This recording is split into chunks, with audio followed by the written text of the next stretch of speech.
Te quiero presentar a un escritor, a un poeta, novelista, también docente, gran persona que hace mucho ha tratado de ir generando actividades y alternativas educativas, escolares, para que la literatura nuestra, de nuestra región, pueda tener una mejor relación en el aula. Ricardo Costa, buenas noches, ¿cómo estás? Hola Sergio, muchas gracias por el llamado.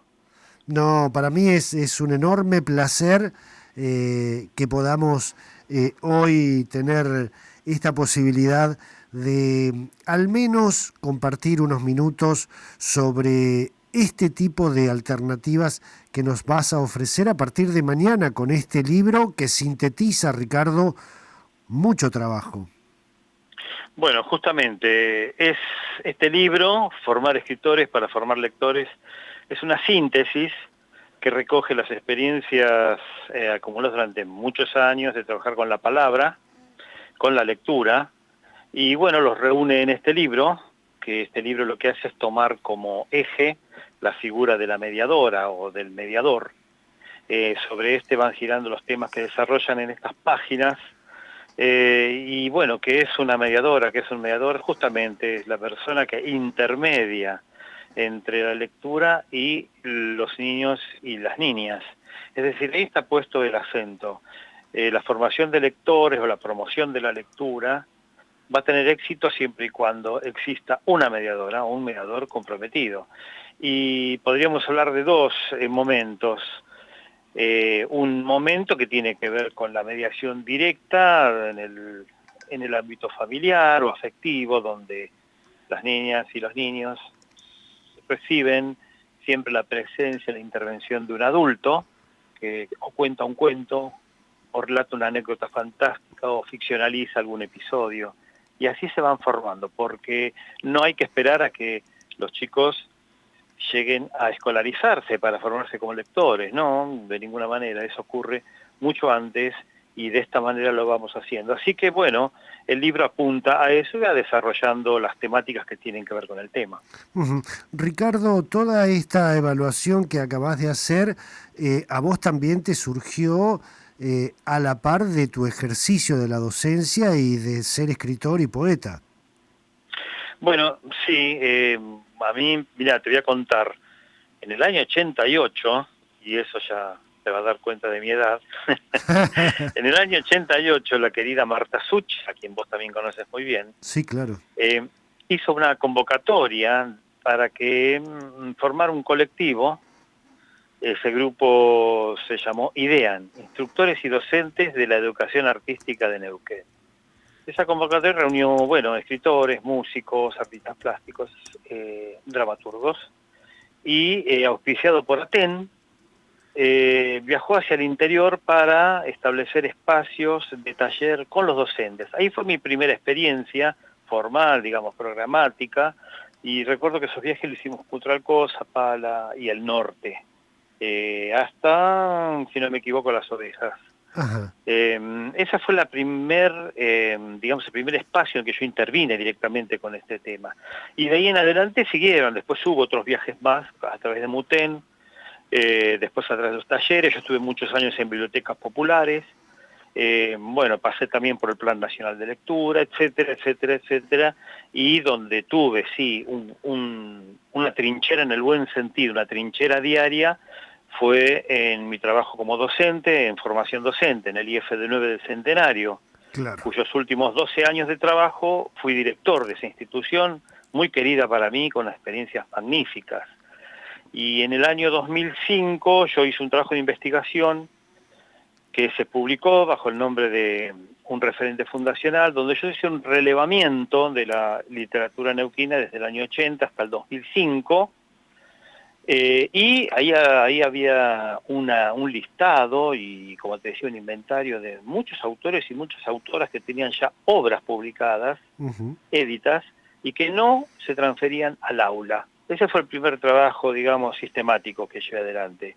Y a partir de ahí, más, como te decía, esta trinchera diaria del trabajo con la formación docente, me hizo ya trabajar muy estrechamente con el tema, porque puede haber políticas que fomenten la publicación, que auspicien publicaciones, incluso que se distribuyan esas publicaciones, pero no está todavía maduro el público lector, es decir, no hay un público lector. Entonces, ¿qué pasaba? ¿Por qué no había lectores? Bueno, de ahí en adelante yo empecé a trabajar y en ese tema recogí información, planteé hipótesis y bueno, lo sintetizo ahora en este libro. Ujú. Ricardo, el ámbito escolar, el ámbito del aula, en los últimos años también ha sido atravesado por el avance de las nuevas tecnologías, todo este mundo virtual, que a nosotros también nos cuesta irnos incorporándonos. El caso de los docentes o los mediadores que vos mencionabas también tienen que estar al tanto. ¿Esto lo contemplás vos en tus trabajos?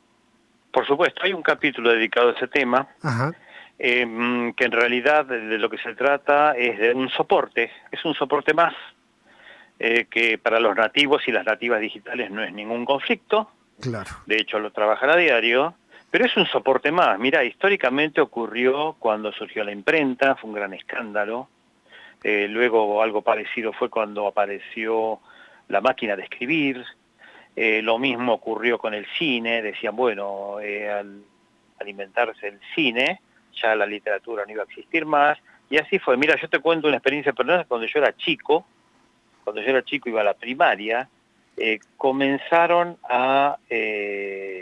comenzó a utilizarse el bolígrafo, ¿sí? Sí, sí. Y bueno, hubo un gran combate contra el bolígrafo, ¿verdad? Porque cómo los chicos iban a trabajar con eso, la caligrafía, etcétera. Es decir, siempre ante las novedades que iban surgiendo en el ámbito cultural o educativo, siempre hubo una primera resistencia. La pantalla lo que hace es ofrecer un soporte, es un soporte más. Ahora se soporta de manera digital el texto. Por supuesto, para nosotros que no somos nativos digitales, ese romanticismo que hay con el libro, con esta cultura libresca, hace resistir un poquito. Pero bueno, es como te digo, es un soporte más que con el tiempo eso va a terminar imponiéndose, sin dejar de lado el libro impreso. Sí, sí, sí. Es muy interesante lo que leía últimamente. Por ejemplo, esto está ocurriendo ya en Rusia y en algunos países del este. Si vos viajás en un medio, en un colectivo o en un subte, con un libro, leyendo, no pagás pasaje. Y incluso los franceses, hay una casi una obsesión por mostrarse en público leyendo libros impresos, ¿no? Es decir, bueno, ocurren estos duelos muy interesantes, muy simpáticos, pero yo creo que no hay que dramatizar, es un soporte más que ya está entre nosotros y bueno, tiene sus ventajas y sus desventajas. La ventaja es que hace que los chicos lean mucho más que antes y que escriban mucho más que antes porque tienen un medio al alcance de la mano. Ahora lo que hay que discutir es cuál es la calidad de lo que se está escribiendo y qué calidad es de lo que se está leyendo. Pero Claro, ese es otro tema. claro. Ese es otro tema. Ricardo, vos mencionabas recién el debate que se generaba cuando cuando nosotros, en realidad tenemos más o menos la misma edad, estudiábamos, ¿no? En la primaria, en la secundaria. Sí, Pero nosotros, al menos en mi caso, no tuvimos la oportunidad de conocer un escritor o una escritora de carne y hueso. Hoy ajá, sí sí. ustedes están aportando esta posibilidad de que los chicos y las chicas de nuestras escuelas tengan acceso al escritor, a la escritora, al creador, a la creadora de carne y hueso. ¿Cómo es ese impacto? Mira, afortunadamente es una, bueno, es una movida más que por suerte se da en todo el nivel nacional, no solo en nuestra provincia. En nuestra provincia se da con muy buen tino desde hace ya unos años. Como ejemplo pongo lo que está ocurriendo con el proyecto Puentes. El proyecto Puentes hace 4 años, bueno, llevado a cabo por Romina Olivero, Karina Medina, Thomas Watkins y Cali Duarte. Es un mix que hace el CDIE del Consejo de Educación con Cultura, el área de Letras de Cultura, y al que yo me he sumado junto a otros compañeros escritores, y desde hace 4 años recorremos las escuelas de la provincia, incluso a través, dentro del proyecto, de lo que se conoce como la Feria Trashumante, donde en la región norte, digamos siguiendo la línea de lo que de la transhumancia de los crianceros, nosotros hemos ido con libreros, con libreras, con editores, con docentes y con escritores y escritores, hemos ido recorriendo esa línea, llevando los libros, los talleres, las lecturas a esas escuelas que no tienen esa oportunidad. Lo mismo ocurre en las urbes de la provincia y en otras localidades. Y ya hace 4 años que se lleva, y esto es una prueba más de que no es muy difícil hacerlo, que se recibe con los brazos abiertos y que las experiencias son riquísimas. Pero hay muchos proyectos, a nivel nacional está el proyecto Poesía en la Escuela, que ya desde hace casi 10 años lo vienen llevando adelante Marisa Negri y Alejandra Correa, pero es una experiencia magnífica y desmitifica la figura esta, ¿no? De escritor o de la escritora, lo vuelve cercano, lo vuelve humano y hace que los chicos tomen con naturalidad y sin distancias lo que es un capital cultural que les corresponde, que es la palabra escrita. Totalmente. Yo he estado, bueno, he podido ser testigo de la actividad de ustedes en Las Ovejas, por ejemplo, el año Ah, pasado. exactamente. ¿Te acordás? Sí, Y me acuerdo. Ricardo, yo lo que veía era la carita de asombro, de entusiasmo de los chicos y las chicas de Las Ovejas de encontrarse con escritores y escritoras ahí de carne y hueso, porque además me parece que además de humanizar, también a ellas y a ellos los mueve a expresarse a través de la poesía o de la literatura, porque ven gente de carne y hueso que también lo hace. Sí, en general el momento más sensible y creativo y potable de un ser humano es durante la niñez y la adolescencia. De ahí que yo corro de lado terminantemente la idea de que a los chicos no les gusta leer. A los chicos les gusta leer, a las chicas les gusta leer. El tema es crear el espacio, crear el momento, ofrecerles recursos y estrategias de lectura y escritura que les resulten motivadoras. Lo mismo que yo estoy hablando del lado de la literatura, ocurre con la música, ocurre con la plástica, ocurre con la dramaturgia, etcétera. Sí, Todo lo sí. que sea expresivo es bien recibido por las chicas y los chicos. Por eso digo, la clave está en la mediación, en la figura de la mediadora o del mediador. Claro, claro. Sí, sí, de cómo se facilita esa llegada, ese diálogo humano y cercano entre lectores, escritores, literatura, el acto creativo, el hecho creativo, también acercarlo para que en esa época de la vida donde hay tanta ebullición y creatividad por parte de los chicos y las chicas, esto sea un terreno fértil, ¿no? El aula, básicamente.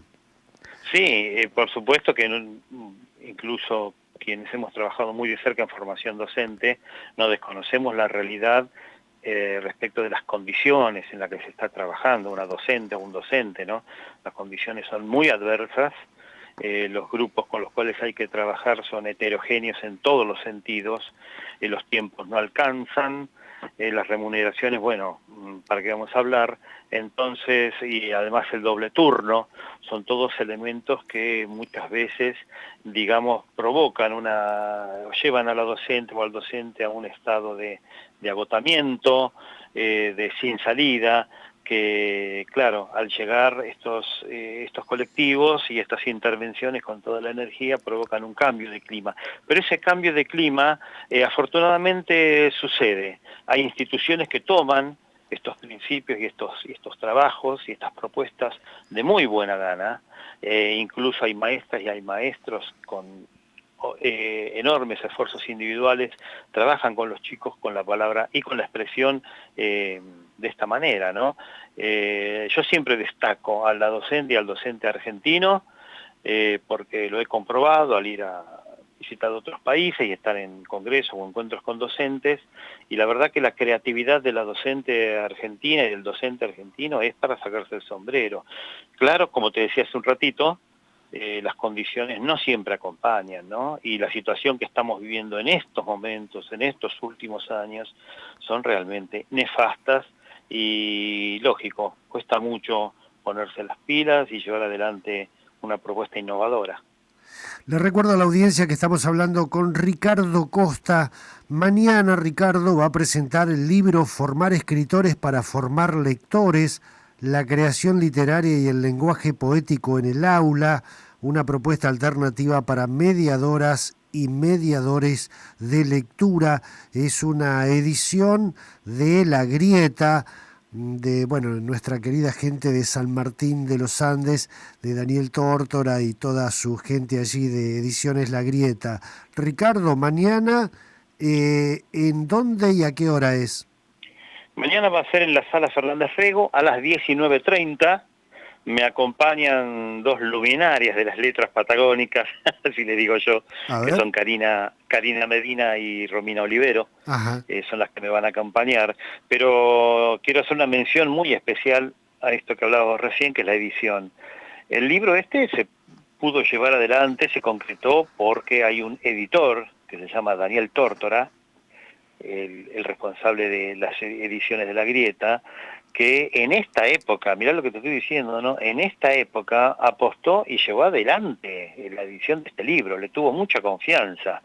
Y eso es muy difícil, es decir, es difícil encontrar editores que sean realmente editores. ¿Sí? Bueno, vos conocés el tema. Sí. Pero Daniel, cuando hablamos, es decir, él me propuso editarlo, yo le dije, pero Daniel, son épocas de vacas flacas, de bolsillos flacos, y hay un ánimo terrible.